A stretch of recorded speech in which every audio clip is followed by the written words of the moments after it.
Hey, welcome back. Today we're diving into something that, let's be honest, probably affects every single one of us. This feeling that our attention is just gone, scattered. We're going to get into the real hidden cost of all this digital distraction. But more importantly, we're going to talk about a super practical way to fight back. So let's kick things off with a question that might just change the way you look at your phone forever. So let me ask you this directly. Think about the last time you were really trying to focus on something and your phone buzzed. You just glanced at it, right? Maybe for a second, 2 seconds tops. How much time do you think that actually cost you? A few seconds? A minute? The real answer? Get ready for this. An absolutely staggering 23 minutes. And no, that is not a typo. Research shows that's how long it can take for your brain to fully get back into that deep focus zone after just one little interruption. Now do the math. Multiply that by all the notifications you get in a day. Yeah, suddenly that quick glance seems a whole lot more expensive, doesn't it? So how on earth did we get to this point? I mean, how did our devices become so incredibly good at hijacking our most precious resource, our attention? Let's take a look at what's happening inside our own heads. To make this real, let's talk about someone I think we can all relate to. We'll call her Sarah. Now, Sarah is a professional. She's smart. She works really long hours, but she feels like she's just spinning her wheels. She's always busy, but her big, important projects, they just never seem to move forward. And she blames herself, thinking she's bad at time management. But the real enemy here isn't her work ethic. It's something way more insidious. See, Sarah, like a lot of us, is living in a state of what researchers call continuous partial attention. Now, it's really important to get this. This is not multitasking. It's actually a constant state of alert, where your brain is always on, always scanning for the next ping, the next update, and this state absolutely obliterates your ability to do deep, meaningful work. So how often are we actually inviting these kinds of interruptions into our day? Well, on average, we check our phones 96 times a day. Just let that sink in for a second. That's about once every 10 minutes that we're awake. And you know what the craziest part is? We do most of these checks completely on autopilot. It's a reflex we don't even notice anymore. So why is it so tough to resist? Well, there's a really powerful metaphor for this. App designers have essentially put a slot machine in your pocket. See, they use this psychological trick called a variable reward schedule. Every time you pull the lever, refresh your feed, you have no idea what you're going to get. It could be a juicy piece of news, an important email, or absolutely nothing.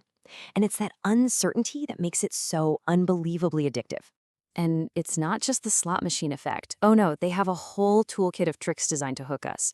You've got those little red notification badges that create this psychological itch you just have to scratch. You've got the preview text on a message that gives you just enough info to make you curious. And then there's the big ones, infinite scroll and autoplay. They remove all the natural stopping points so your brain never gets that signal that, hey, maybe it's time to do something else. Okay, so we know how they're hooking us. But what is the actual, tangible cost of all this interruption? Well, as we're about to see, it goes way beyond just losing a few minutes here and there. The first big problem is this thing called attention residue. It's a fascinating concept. When you switch from, say, writing a report to checking a quick text, your brain doesn't just cleanly switch gears. A little piece of your mental energy, your cognitive resources, stays stuck on that text message, even after you've put your phone away. And this residue just builds and builds all day long, leaving you feeling completely drained by 3 p.m. And if that wasn't bad enough, here's the part that is genuinely scary. Over time, all this constant task switching literally rewires your brain. It's called neuroplasticity. The pathways in your brain that are good at quickly shifting your attention get stronger. Meanwhile, the circuits you need for long, sustained focus, they get weaker, basically from lack of use. Your brain is adapting to become better at being distracted. And this damage, it isn't just a work problem. It spills into every single corner of our lives. At work, yeah, our productivity turns into busy work instead of actual progress. It leads to decision fatigue, feeling totally overwhelmed. Studies are now linking it to worse sleep and mental health issues. And in our relationships, it means we're less present, less engaged with the people who matter most. Okay, that was a lot of bad news, I know. But if you're feeling a little freaked out, here is the single most important thing I want you to take away from this. This is not your fault. It is not a personal failing. The solution isn't to just try harder or have more willpower. It's about better design. So let's talk about how to actually reclaim our focus. So much of the productivity advice out there is just wrong because it focuses on willpower, trying to resist temptation in the heat of the moment. That is exhausting, and frankly, it almost never works in the long run. The right approach, the smarter approach, is environment design. It's about changing your digital world so that focus becomes the easy, default option. You're basically removing the need for willpower in the first place. And the key idea here, the secret sauce, is a concept called strategic friction. Instead of trying to block distractions completely, we're just going to add small, smart obstacles between us and them. Think of it this way. We're not trying to build a fortress. We're just making the doorknob a little bit harder to turn, and that tiny bit of extra effort is usually all it takes. All right, tactic number 1. Let's tame that fire hose of notifications. Almost every modern phone has a feature like scheduled summary. This is a game changer. It lets you bundle up all your non-urgent alerts and get them delivered, say, once or twice a day, whenever you decide. You're still in the loop, but you're not dealing with constant false alarms all day long. Next up, we have to break that unconscious, almost zombie-like scroll reflex, and we can do it with 3 really simple steps. Step 1, and this is the easiest. Move your most distracting apps off your home screen. Put them in a folder on the second page. Just having to swipe and tap an extra time forces a conscious choice. Second, use the built-in screen time limits on your phone to set a daily cap. And finally, there are tools that add a tiny pause, like a 5-second delay before an app opens. This gives your rational brain a chance to jump in and ask, wait, do I really want to be doing this right now? And the reason this whole friction thing works so well is because it's not about total prohibition, which, just tends to make us want things even more.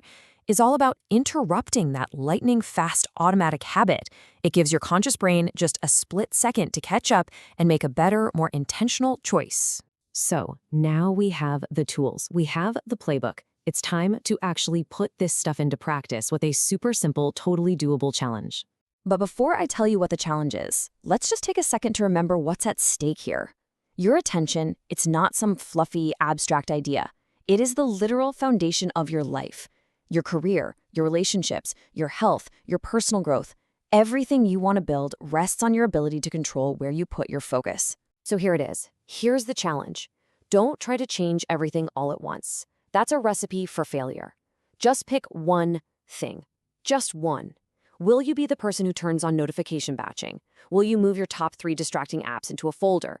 Which single small change are you willing to commit to for just the next 7 days? And I genuinely want to know what you pick. So drop a comment below and tell us which challenge you're going to take on for the next 7 days. It's an awesome way to make a commitment to yourself and to see what other people are trying out. And of course, if this was helpful for you, hit that subscribe button for more ways to master your focus in a world that wants to steal it. Thanks for being here.